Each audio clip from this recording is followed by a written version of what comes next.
सज्जनों, श्री रामचरितमानस में 10 शब्द का एक गणित है। किसी से पूछा जाए कि 10 बड़ा है या 9, तो प्रत्येक व्यक्ति यही कहेगा कि 10 बड़ा है। पर गोस्वामी जी कहते हैं कि 10 का बड़प्पन तो नकली है, क्योंकि 10 का बड़प्पन अपना बड़प्पन नहीं है, वह तो केवल 1 और 0 का समझौता है। असली बड़प्पन तो केवल 9 के पास है। रामायण में रावण भी 10 युक्त है और दशरथ भी। कह लिया जाए, हम आप सभी 10 वाले ही हैं। हम सबके पास 10 इंद्रियां हैं। 10 इंद्रियों को प्रकाशित करता है मन, मन को प्रकाशित करती है बुद्धि, बुद्धि को प्रकाशित करता है आत्मा, और आत्मा को प्रकाशित करता है परमात्मा। 10 इंद्रियों को प्रकाशित मन करता है, तो मन इंद्रियों को प्रकाशित करता है, और मन के वश में जो हो जाते हैं, इंद्रियों के सुख को ही सब कुछ मान लेते हैं, वह भटक जाते हैं। रावण 10 इंद्रियों के ही सुख में अपने को पूर्ण मान लेता है, लेकिन महाराज मनु तो जब दशरथ बने फिर भी उन्हें अपूर्णता की अनुभूति होने लगी।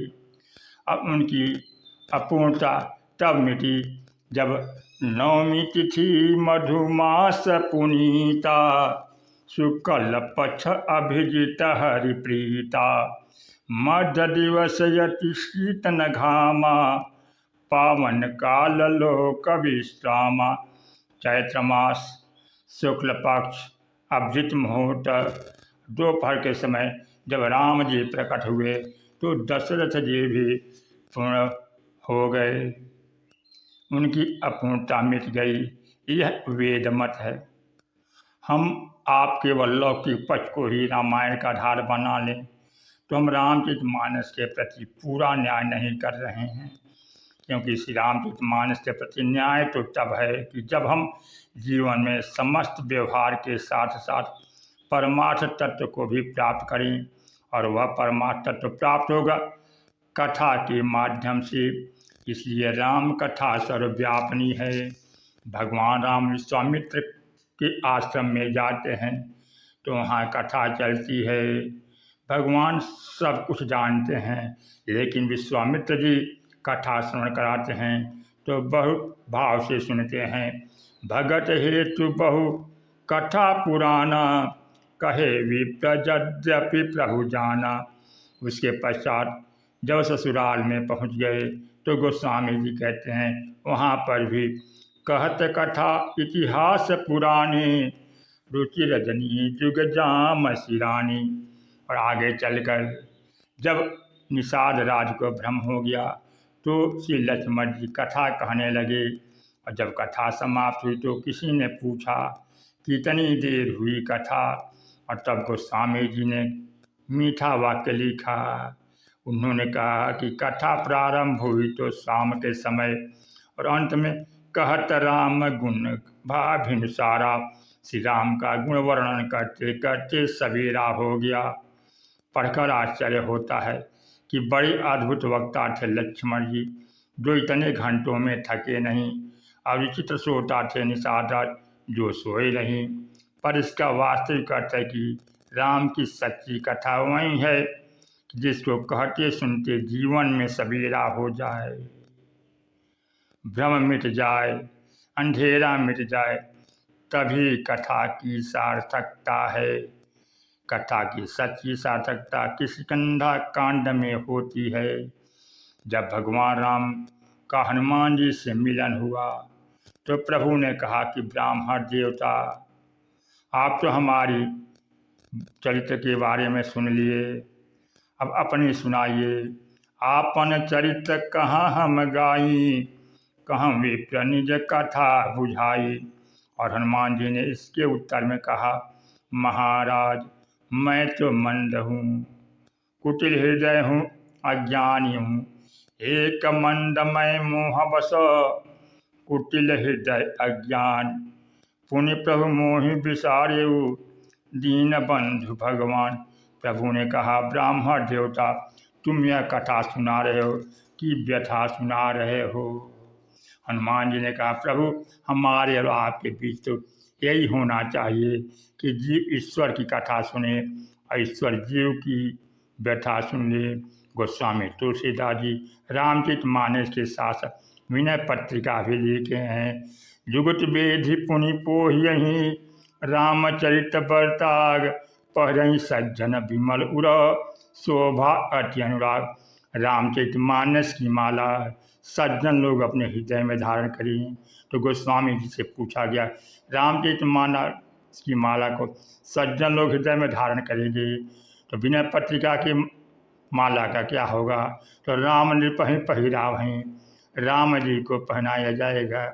इस प्रकार राम जी जीव की व्यथा सुने और जीव राम जी की कथा सुनेगा तो उसका कल्याण होगा।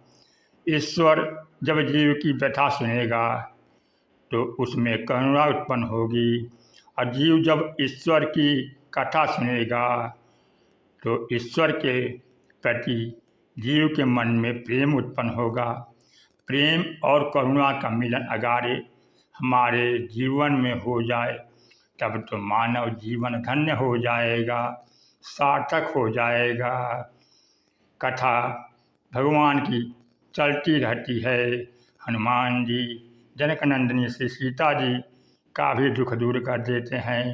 रामचंद्र गुण बरनहि लागा, सुनत सीता कर दुख भागा।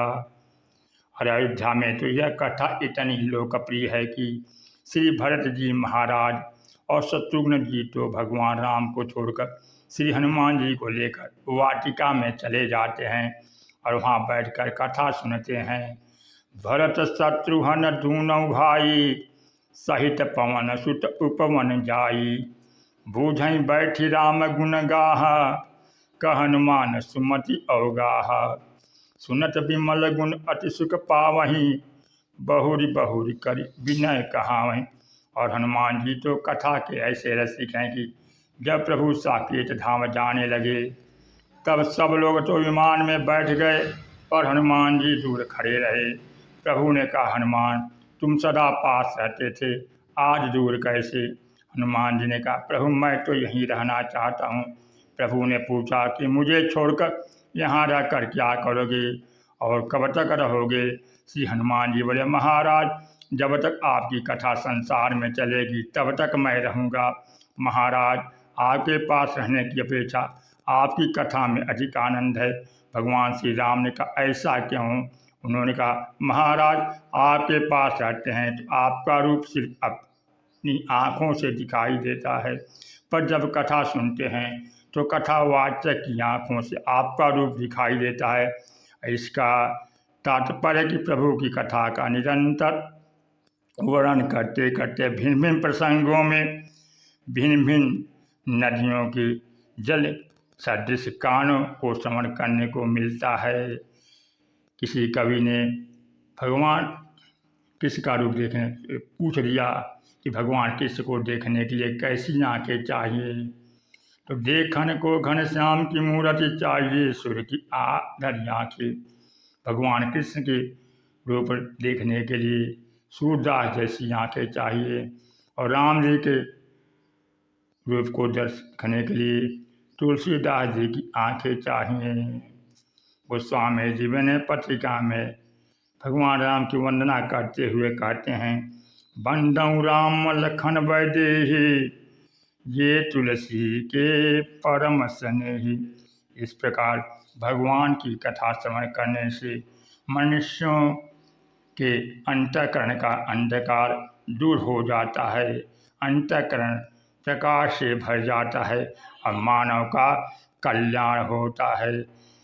बोलिए सियावर रामचंद्र की जय, पवन सुत हनुमान की जय, उमापति महादेव की जय। जासु नाम भव भेषज, हरन घोर त्रैशूल, सो कृपाल मोहितो पर, सदा रहूं अनुकूल।